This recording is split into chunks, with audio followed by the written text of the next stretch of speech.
السلام عليكم ورحمة الله وبركاته. بسم الله الرحمن الرحيم. اللهم لا علم لنا إلا ما علمتنا إنك أنت العليم الحكيم. والحمد لله رب العالمين. ولا لها قالق كسود هذا channel كنا هدي لها كرا نقضوا ما أنت حنكها للدونا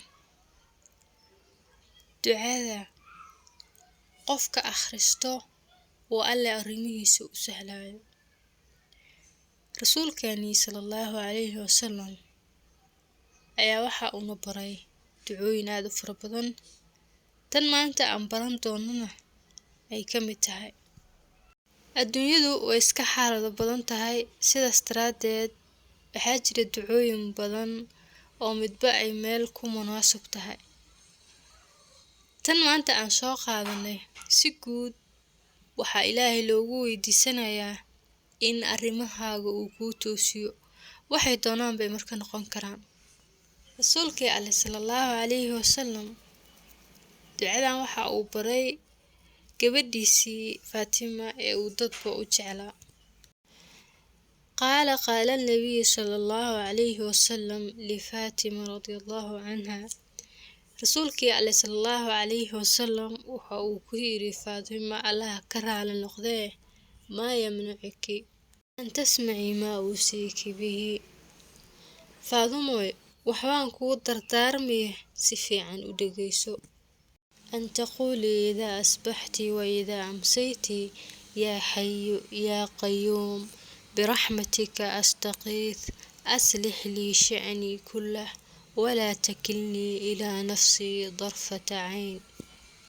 markaad subaxaysato yacni marka uu waaga kuu baryo iyo marka aad galabeysato waxaan kugula dardaarmayaa in aad ducadan akhrisato. waan ku celinaynaa waxaa loo dardaarmay inay tiraahdo yaa xayu yaa qayuum birahmatika astaghith aslix lii sha'nii kullah walaa takilnii ilaa nafsii darfata cayn.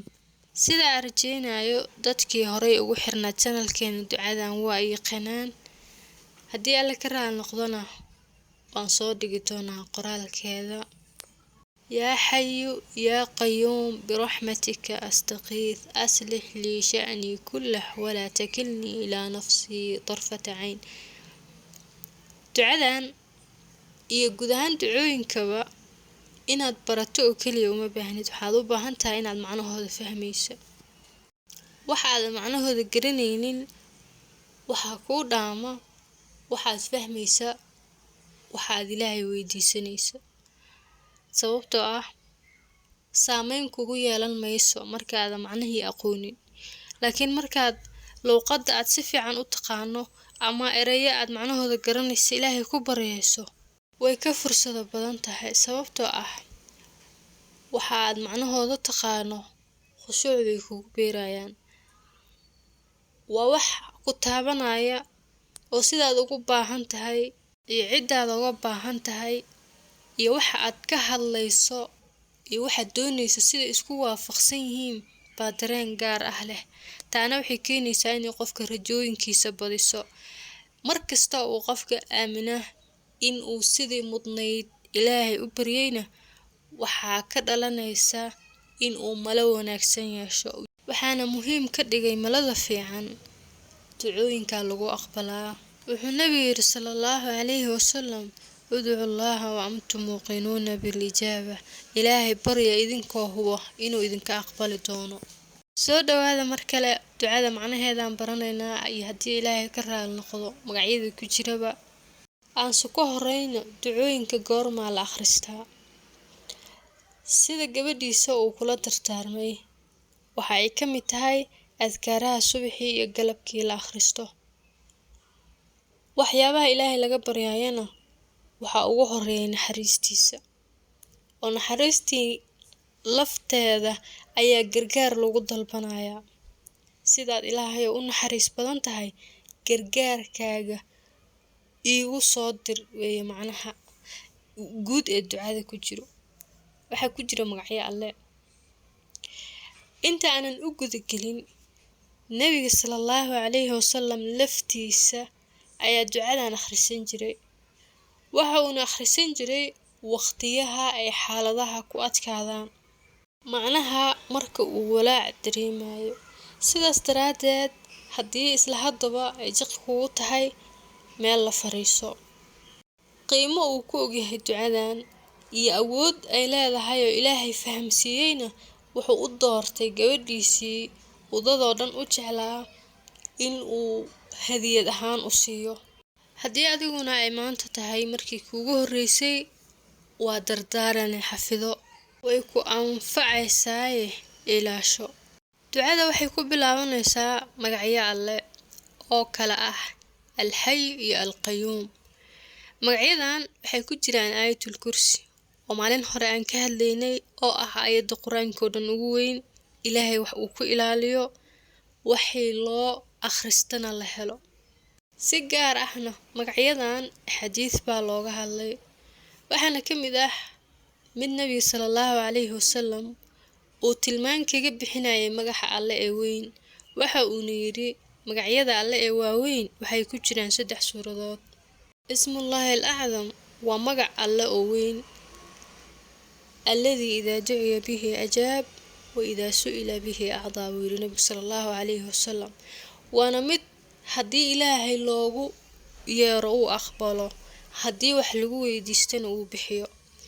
Marka 3 suuradood ay ku jiraan waxa uu yiri waa Baqara, Aali Cimraan iyo Daaha. Culimadu waxay yiraahdeen waa Al-Hayy Al-Qayyum. Baqara wuxuu kaga jiraa aayatul kursi, Aali Cimraan waxa uu kaga jiraa Alif Laam Miim, Allahu laa ilaaha illaa huwa Al-Hayy Al-Qayyum.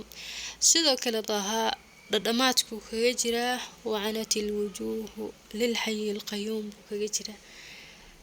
Magacan marka boqolkiiba 80 waxa aad loogu maleeyaa inuu yahay Ismullahi al-A'zam. Culimada qaarna waxay yiraahdaan magacan haddii qofka uu wardi ka dhigto asagoon waxbaba Ilaahay weydiisanin ama waxyaabo aad u fara badan ba aan sameynin, Ilaahay gargaar buu u fidiyaa. Culays hadduu jiro waa laga qaadaa.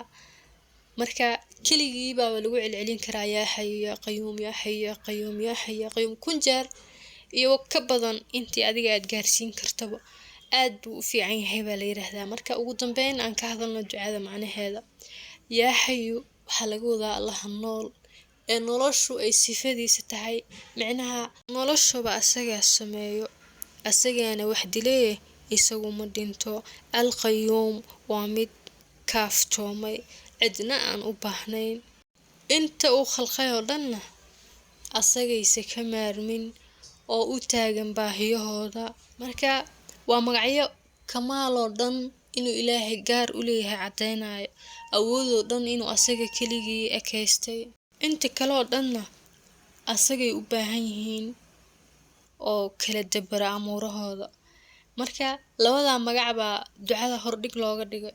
yaa Hayy yaa Qayyum markuu qofka yiraahdo Allihii sifooyinkaas wacan lahaa ee weligii noolaan doona, ee isku filan, ee annagana aan u baahanahayo, biraxmatika naxariistaada ayaa waxaan ku dalbanaynaa astaqiis gargaarkaaga.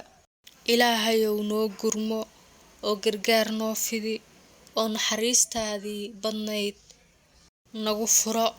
inta qofka markuu yiraahdaa wuxuu leeyahay aslix li sha'ni, arrimahayga ii hagaaji kulligoodba. Sawaa'id ducooyinkan aadka u fiican tahay waxa ka mid ah waxa laga yaabaa inaad baahiyo kala duwan qabto ama muraadiyo kala nooc ah leedahay. Marka dhammaantood baad leedahay Ilaahayow adigu naxariistaada iigu gargaar oo arrimahayga iigu fududee. walaa takilnii ilaa nafsii darfata cayn, oo nafteyda aniga ha igu sii deynin xitaa in ilbiriqsi la'eg, macnaha waxba isma tari karee. Ilaahayow intaad iga jeedsato bal iskaafi ha idhihin, xitaa in ilbiriqsi la'eg iskuma filniye. waa ducaadii aad u qiimo badan. waxaan Ilaahay ka baryaynaa inuu noo fududeeyo nagana ajiibo. aad baad u mahadsantihiin.